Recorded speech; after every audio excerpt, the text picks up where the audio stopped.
Olá, pessoal, a paz do Senhor. Eu sou o professor Júnior Queiroz, do Seminário Era Cristã. Essa aula de número 3, a matéria é Introdução Bíblica, essa aqui, ó, do curso básico em Teologia.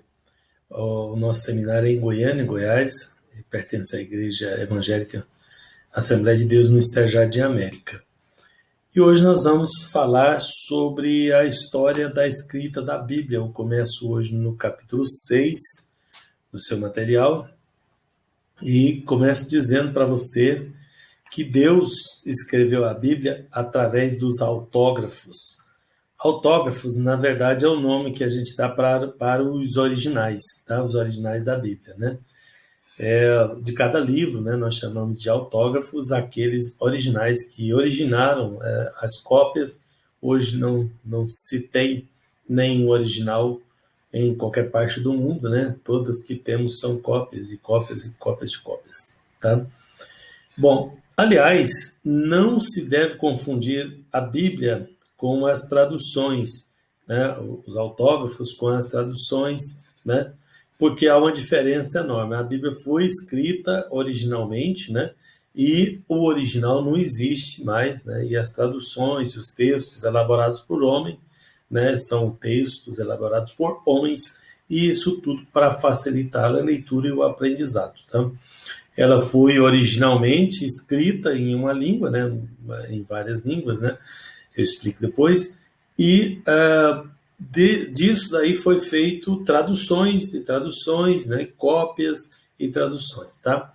Enquanto a Bíblia original era toda inspirada por Deus, né, portanto sem erros, né, as traduções são feitas profissionalmente por homens, né, e por isso há umas melhores, outras nem tanto, né, porque todas são sujeitas a pequenas falhas, né, isso requer inteligência e critério na hora de escolher, né, as traduções, de escolher o texto certo, tá?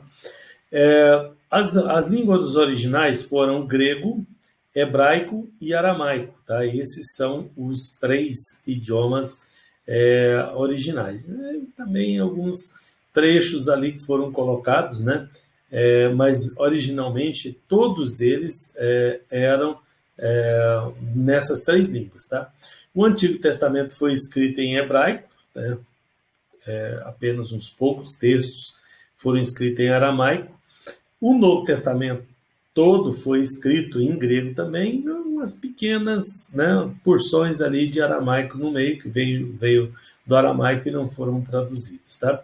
Os originais da Bíblia são a base para a elaboração de uma tradução confiável, né, e aceitável das Escrituras, tá?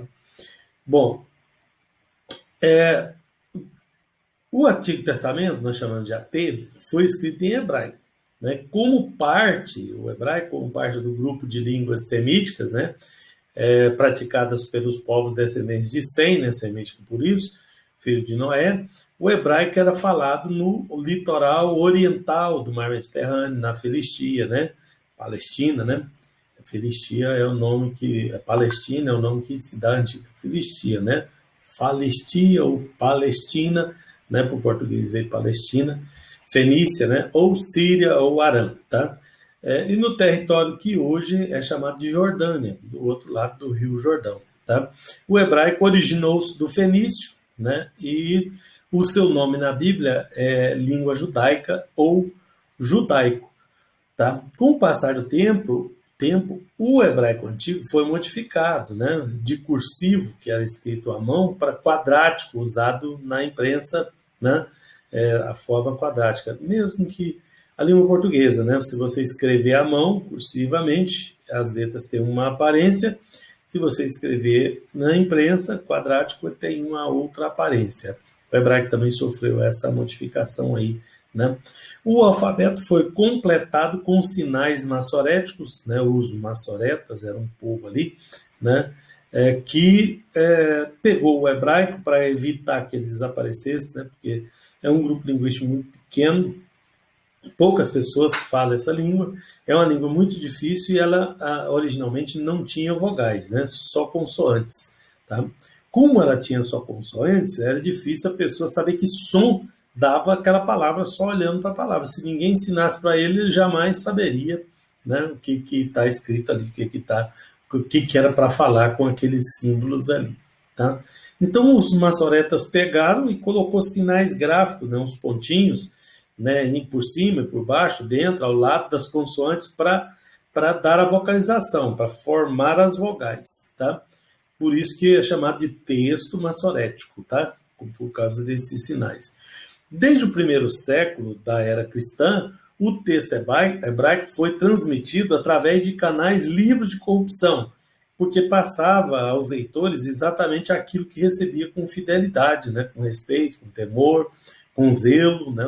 Os hebreus têm muito zelo nisso aí, né? E muita responsabilidade. Resultado evidente da providência de Deus para preservar os conceitos originais da palavra. Tá? As partes em aramaicos, né, vou citar aqui uns pouquinhos, tá? Nós temos aí uns textos em Esdras, né, no livro de Esdras, nós temos alguns textos aí em Jeremias, em Daniel, né? O aramaico foi trazido, né, da Babilônia pelo povo durante os 70 anos que o povo viveu lá na Babilônia, né, no exílio. Eles perderam o costume de falar o hebraico e aprendeu a língua dos caldeus, né, que era o caldaico-aramaico, era uma mistura das duas. Inclusive o hebraico é bem parecido com essas duas, né, por isso que eles perderam o hebraico, tá? Que era o dialeto oriental aramaico, né? Então, nesse caso, por isso que eles perderam isso. Quando eles voltaram para Israel, para ler a Bíblia ali em hebraico, precisava de intérprete, porque eles já tinham perdido, né, já não conseguia falar mais a sua língua. Então, o hebraico passou um grande risco de se perder, se não é a providência de Deus, né, e eles não tivessem voltado naquele tempo ali, pode ser que tudo ia se perder. E também tinha as escrituras que ajudavam a voltar para a língua. Né? Segundo a Wikipédia, o aramaico é falado hoje por quase 500 mil de pessoas no Oriente Médio, tá? Na Ásia Central, na Europa, nas Américas e na Austrália, mas mais no Oriente Médio, tá? Em vários países ali do Oriente Médio. Bom, aí o Novo Testamento. O Novo Testamento foi escrito em grego, né? Esse grego falado, né, que é escrito no Oriente Médio naquele período, né, no período Koiné, tá? Que era no ano 330 antes de Cristo, tá? E o texto bizantino, que depois de Bizâncio, né, de 330 para frente, até 1453. E o grego alexandrino foi modificado para entender e atender os pensamentos próprios dos judeus, né, que eram os hebraísmos, né? Então, é só para te explicar que o grego, né, tinha o grego regional, né? Não era exatamente igual. Mais ou menos igual nós temos o português de Portugal, o português do Brasil, né, português da África, e por aí vai, tá? E lá também o grego sofreu essas influências. É uma modificação natural que a linguagem recebe quando ela é separada uma da outra, né? Aí vai evoluindo, trocando as palavras, uma palavra que usava mais deixou de falar, criou outras coisas para significar, e chama de evolução semântica, né? Então, isso vai sofrendo modificações. Então, por isso, o grego koiné, né, é um, o grego bizantino é outro, e alexandrino é outro. Tá? Bom, as palavras aramaicas do Novo Testamento. Nós vimos lá no Velho Testamento, que tinha umas palavras lá em Jeremias, né, em Esdras, e também aconteceu a mesma coisa, pequenas porções no Novo Testamento. Algumas expressões, na verdade, aramaicas, né, que não foram traduzidas e foram transliteradas para o português, né, como raca, lá em Mateus capítulo 5, versículo 22, né, significa louco, vaidoso, né, cabeça oco, sei lá, vil, né, a pessoa não pode falar que o outro é tolo, desprezível, coisa assim, né, e muitos outros, né, Boanerges também, né, Talita Cumi, né? A garotinha que ali no livro de Marcos, né? Aparece ali no livro de Marcos, capítulo 5, versículo 41, e Abba, né? Abba, que em aramaico significa querido pai, né? Uma forma familiar de expressar. E também mais algumas coisas, né? Por exemplo, Eloi, Eloi lama sabachthani. Esse trecho aqui é aramaico, tá? Não foi traduzido, então nas nossas Bíblias aparece desse jeito aqui, tá? Que também aparece a tradução, né? Deus meu, por que me desamparaste, né? Eloi, Eloi lama sabachthani. Isso é aramaico, tá? E a Séldama também, né? Aquele campo de sangue, né? Que traduzido campo de sangue, que é o campo que Judas comprou com as 30 moedas de prata, né? Então, a palavra Séldama também é originária do aramaico. Tá? E também teve palavras latinas, né? Teve pelo menos duas aqui, né? Seitil, né? Que em Mateus 5:26, latinas, latim era a língua oficial do Império Romano. Por isso que apareceu essas palavras aí, porque o Império Romano é que dominava o mundo, a maior parte do mundo conhecido na época. Tá? E também asse, né? Centavo, né? Então também era latim, tá? Centil e asse. Era coisa dos romanos, tá? Daí vamos para os manuscritos, então, os manuscritos da Bíblia, né? Lembrem-se, todos os livros foram escritos à mão, manuscritos. Todos os livros da Bíblia foram escritos à mão, tá? A imprensa só foi inventada no ano 1540 e pouco, tá? Já no século XVI. Então, aqui nós estamos falando, se for o Novo Testamento, os livros escritos do Novo Testamento, nós estamos falando de 1500 anos antes disso. Se nós falarmos dos manuscritos do Velho Testamento, nós estamos falando de 3.000, 4.000 anos atrás. Tá? Então, manuscritos são livros escritos na forma de rolo, escrito à mão, copiado pelos escribas e doutores da lei, preservados por milagre de Deus. Lembre-se, era pouca gente que sabia ler e escrever naquela época lá, né? A época que a escrita era muito, não tinha materiais próprios para se escrever, nem nada disso, então pouca gente sabia ler e escrever, tá? Não há explicação para o fenômeno, né, de esse material ter sido preservado, porque era material orgânico, né, era de fácil decomposição e seriam facilmente perdidos, tá? Naquele tempo, usavam-se alguns materiais diferentes para a escrita, tá? Era uma pedra, uma ardósia, né? Era vários tipos, rolo, cerâmica, barro, argila, tijolo, ladrilho, né? Usava-se também linho, né? Linho fazia uma espécie de papel de linho, né? E o antepassado do papel, que é o papiro, ou junco, é uma planta, né? Que cresce no Oriente, né? Crescia só no Oriente, depois se espalhou pelo mundo, né? E o mais antigo papiro, né? O mais antigo é datado de 3.000 anos antes de Cristo, tá?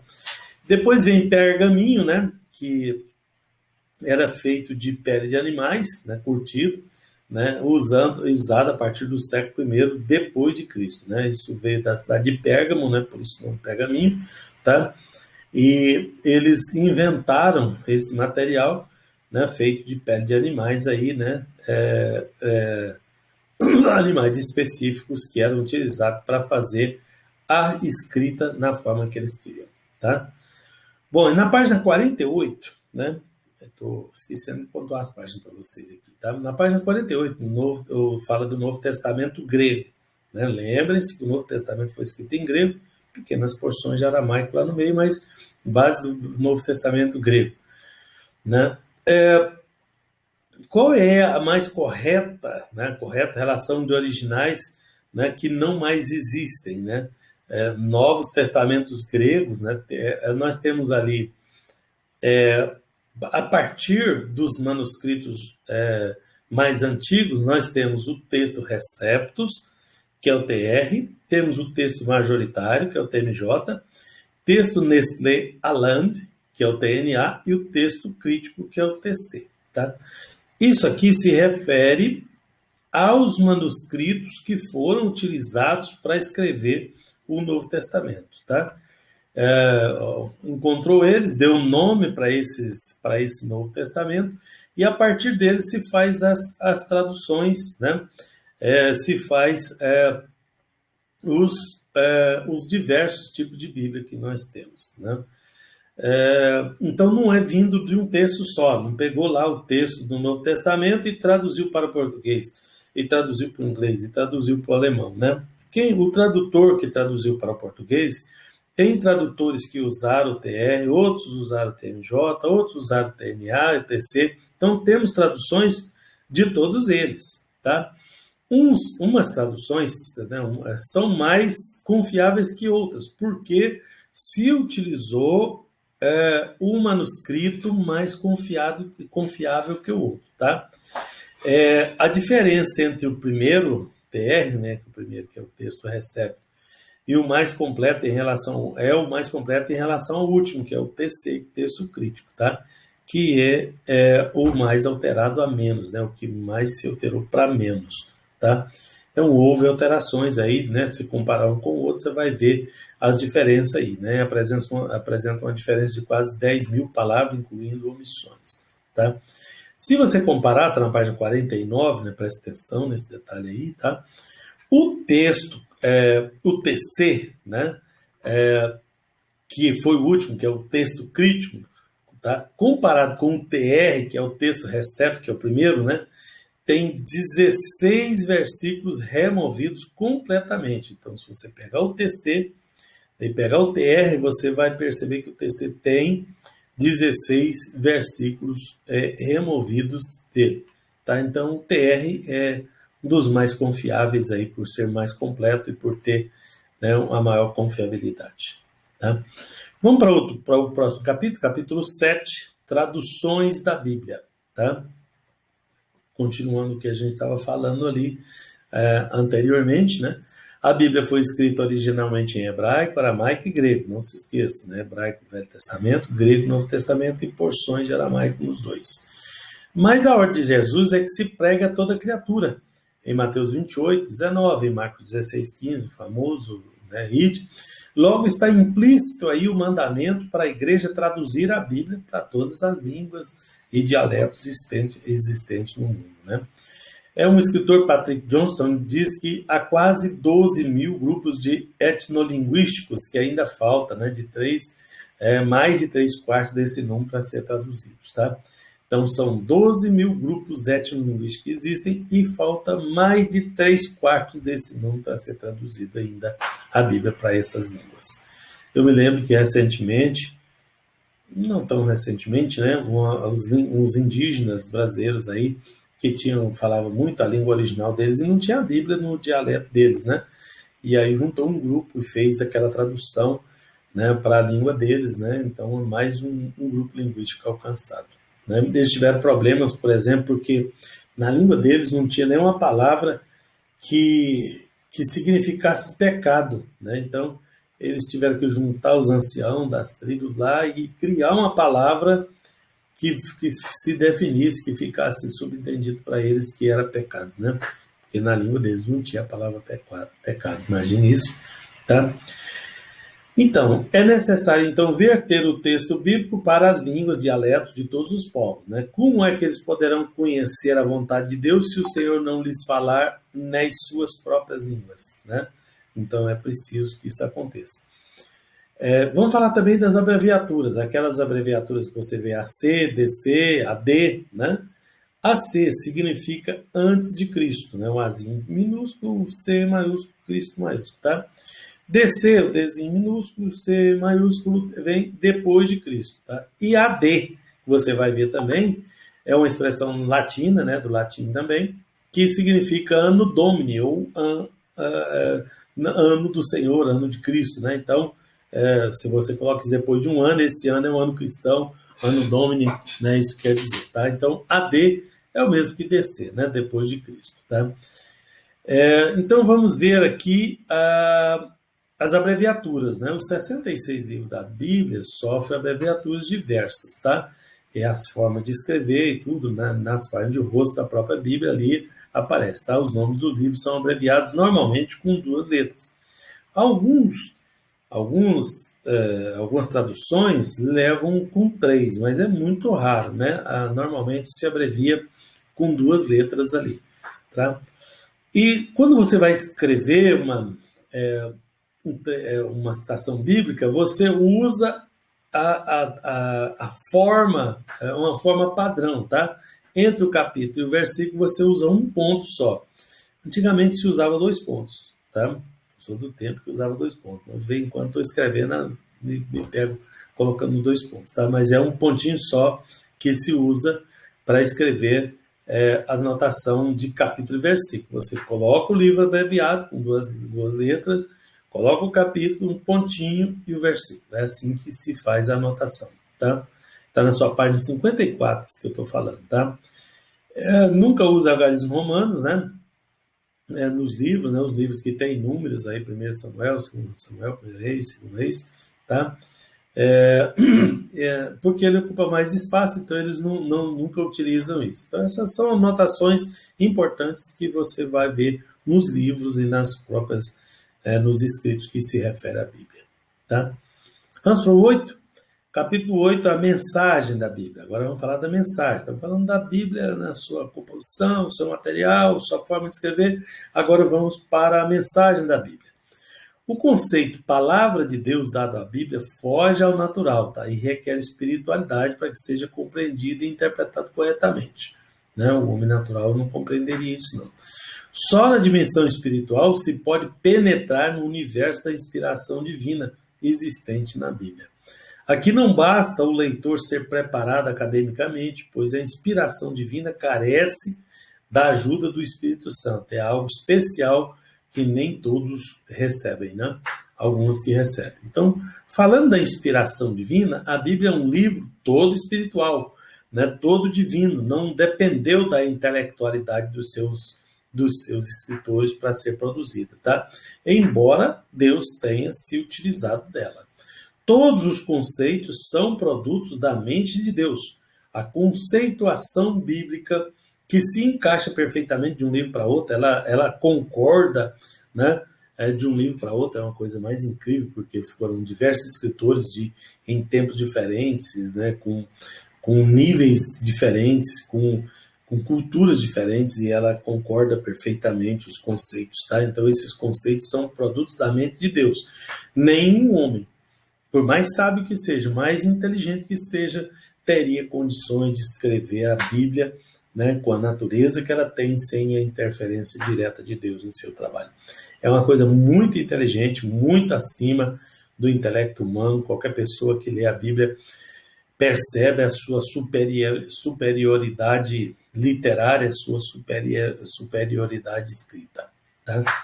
Uma coisa importante aqui, eu quero pontuar, está no finalzinho da página 55, bem no finalzinho, que a inspiração em teologia se refere à influência direta do Espírito Santo na vida e trabalho daqueles mais ou menos 40 escritores da Bíblia, né, dos autógrafos, que capacitou eles para receber e transmitir a mensagem de Deus sem erros, tá? Então, teologia é essa inspiração. Nós nos referimos à inspiração direta que Deus colocou, que o Espírito Santo colocou na vida, né, e no trabalho daqueles mais ou menos 40 escritores. Mais ou menos porque é meio difícil a gente dar um número de pessoas que escreveu a Bíblia. Vou dar um exemplo. Se você pegar no livro de Daniel, tem um capítulo que começa Nabucodonosor, né, e começa a falar, o Nabucodonosor começa a falar, e ele dita um capítulo inteiro. Então, Daniel escreveu o livro, mas aquele capítulo foi Nabucodonosor que escreveu. Então, ele não era crente nem nada, mas aquele capítulo é importante, é uma adoração a Deus, é uma exaltação ao Eterno, e constou na Bíblia, tá? E ele é um dos escritores, então, né? Esse é um dos escritores, então não são 40, são 41, ou são 39, então, mais ou menos 40 escritores, tá? A maioria dos teólogos afirma que são 40, mas eu estou dizendo para vocês que é mais ou menos 40, porque pode ter esse tipo de variação, e essa aí é bem clara, tá? Escrever sobre a inspiração divina é falar de mensagem inspirada, né? E falar de mensagem inspirada são duas tarefas distintas, e todo cristão precisa ter o cuidado, né, de saber o que é escrever sobre inspiração e falar mensagem inspirada, tá? Esse conceito aí de inspiração, tá, é convencionado entre os teólogos para não se confundir em relação aos escritores inspirados do passado e os ministros ungidos desse terceiro milênio. Tá?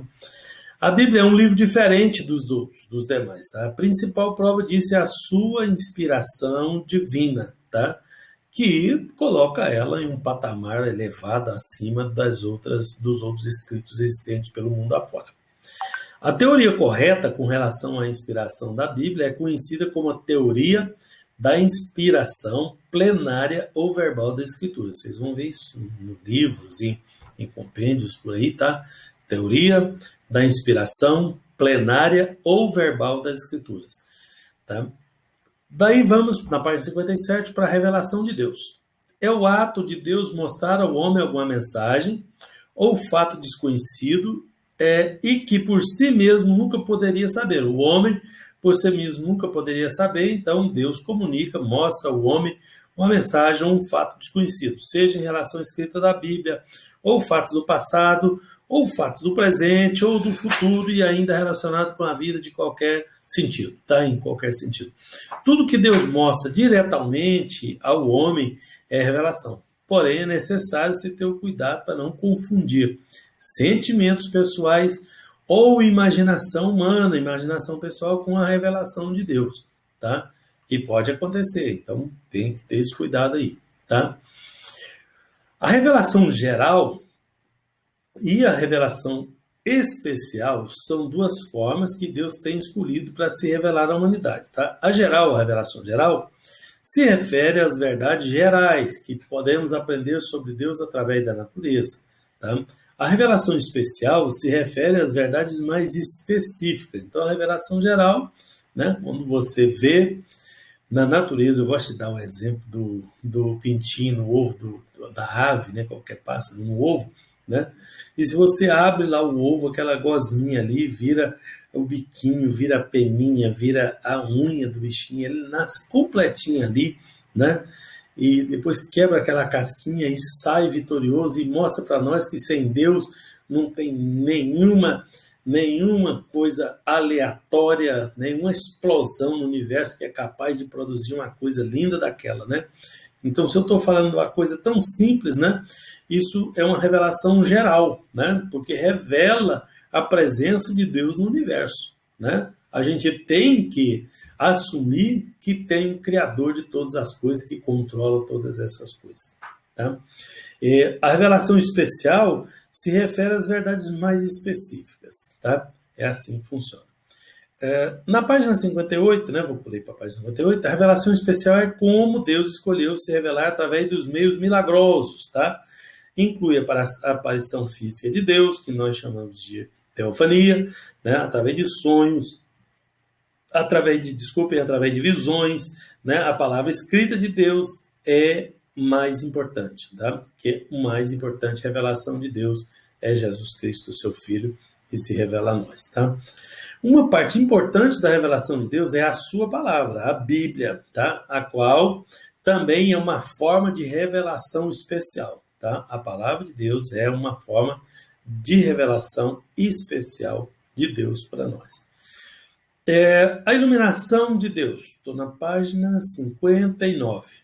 É a ajuda que o Espírito Santo dá aos cristãos para entender a mensagem inspirada por Deus na Bíblia, compreender, interpretar bem seu conteúdo e explicá-lo corretamente aos outros, tá? Então, a iluminação de Deus é isso daí, tá? É a ajuda que o Espírito Santo dá aos cristãos para entender a mensagem inspirada por Deus na Bíblia, tá? A expressão conforme estão elencados no Concílio de Trento, né, 1546 depois de Cristo, a igreja se reuniu em um concílio, né, uma reunião geral dos líderes da igreja, né, e inclui os livros apócrifos inseridos no Antigo Testamento pelos católicos naquele ano como se fossem inspirados por Deus, mas não são, tá? Então, naquele tempo, eles se reuniram, né, e inseriram, veja, 1546. Isso era na época da Reforma, né? Martinho Lutero e os outros reformadores, não era só Lutero, tinham decidido consertar a igreja, né? pontuar o que estava errado. Martinho Lutero pontuou 95 teses do que a igreja estava fazendo, que não estava em consonância com a Bíblia, né, com a palavra de Deus. E aí a igreja católica, católica quer dizer universal, a única igreja que existia, né, no tempo cristão, né, era a igreja católica. Então, Lutero protestou, por isso nós chamamos de protestantes, né, são chamados de protestantes, contra os desmandos da igreja. A igreja reagiu, né, em algumas ações ela fez. Uma delas se reuniu em Trento, né, Concílio de Trento, e incluiu alguns livros apócrifos, né, que nós já falamos dele lá mais atrás, né, em outra parte. Tá? Esses livros aí, eles foram colocados aí para justificar doutrinas, né, as doutrinas que Lutero apontou que era coisa que eles estavam fazendo fora da Bíblia, estão elencadas nesses livros apócrifos. Por exemplo, né, a oração pelos mortos, que o cristão não faz, não tem, e os católicos fazem oração pelos mortos, né, porque aí eles queriam justificar porque eles fazem oração pelos mortos. Num daqueles livros apócrifos ali tem isso aí. Então foi colocado ali numa forma de contra-reforma, né, era uma ação contra a reforma que estava acontecendo ali, né? Por que só inseriu esses livros nesse ano, né? Em 1546, depois da reforma, tá? E olha, já tinha 1500 anos que tinha a Bíblia, então era por isso, tá? Então, eles não são considerados livros canônicos ou inspirados por Deus, mesmo porque nenhum deles passa no teste de canonicidade que nós já falamos também, tá? Os judeus e todas as igrejas evangélicas rejeitam essa afirmação por julgarem incorreta à luz do cânon sagrado que se encerrou no ano 397, no início da fé cristã, tá? 1100 anos, um pouco mais de 1100 anos antes desse concílio de Trento aí. Portanto, a inclusão daqueles 7 livros, dos livros apócrifos que eu estou me referindo, né, escritos num período de silêncio de Deus, né, de 432 a 5 AC. Veja que esses livros só resolveram incluir eles em 1546.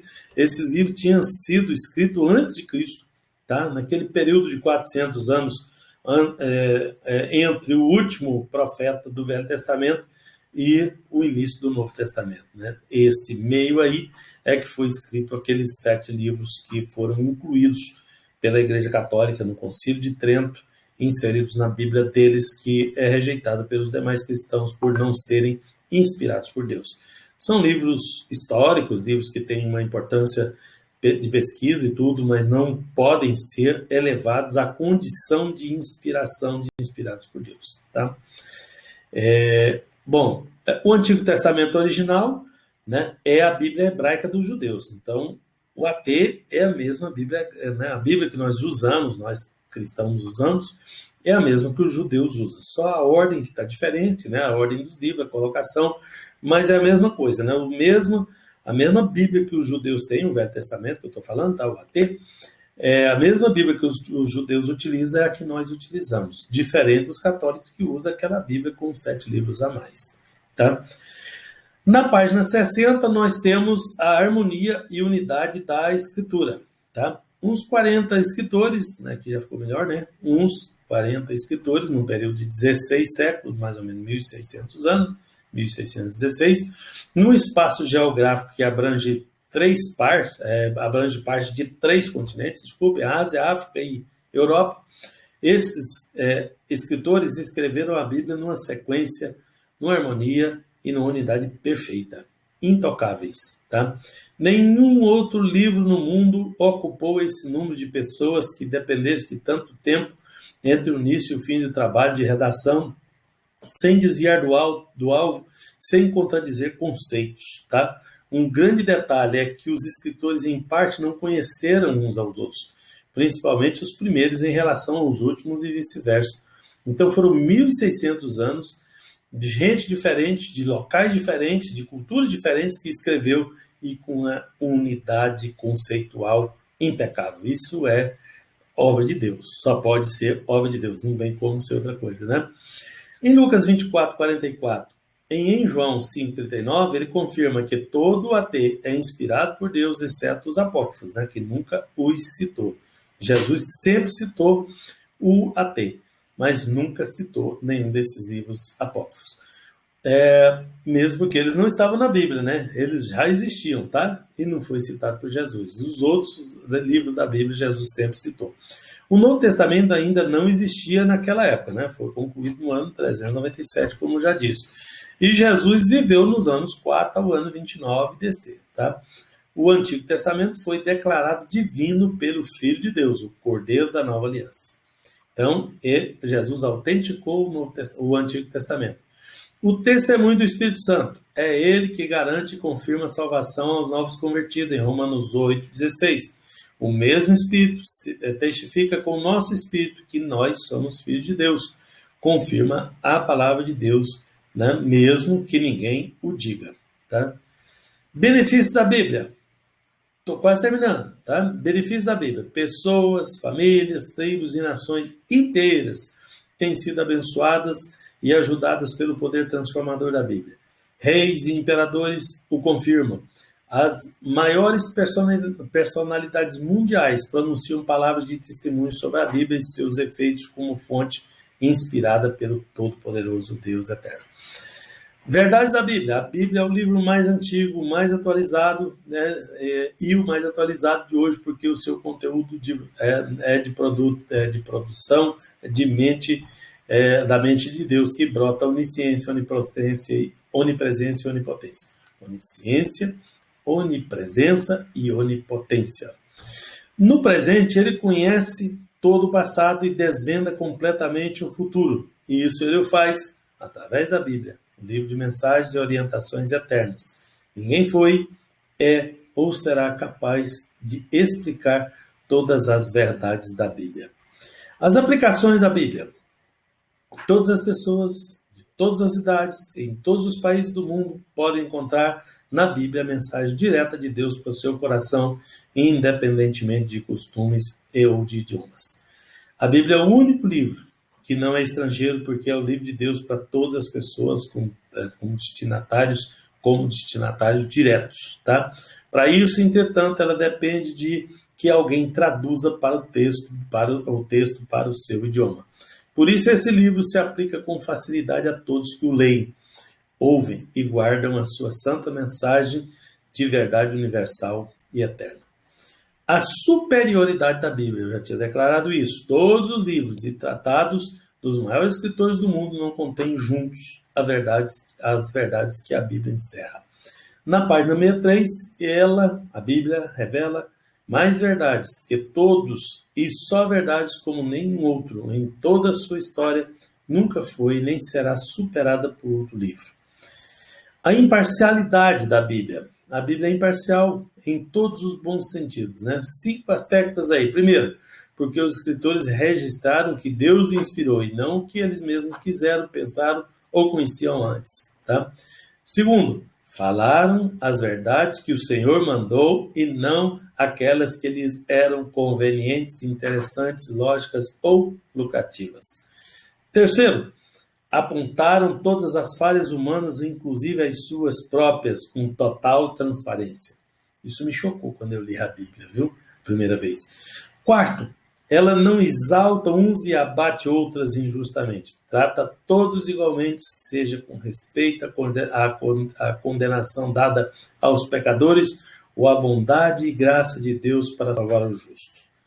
Quinto, independentemente de situação financeira, posição social, opinião particular, intelectualidade, liderança ou virtudes pessoais, a Bíblia, aponta o caminho da bênção de Deus para todos que lhe obedecem e o da condenação, o caminho da condenação eterna para os que rejeitam o seu amor e a sua misericórdia. Terminei na página 64 com esse texto. Não se encontra texto na Bíblia privilegiando uns e abatendo outros sem uma razão justa que não deixe Deus isento de injustiça, porque Deus é justo. Amém? Vamos terminar aqui a aula de hoje. Na próxima aula continuamos no capítulo 9. Que Deus te abençoe em nome de Jesus.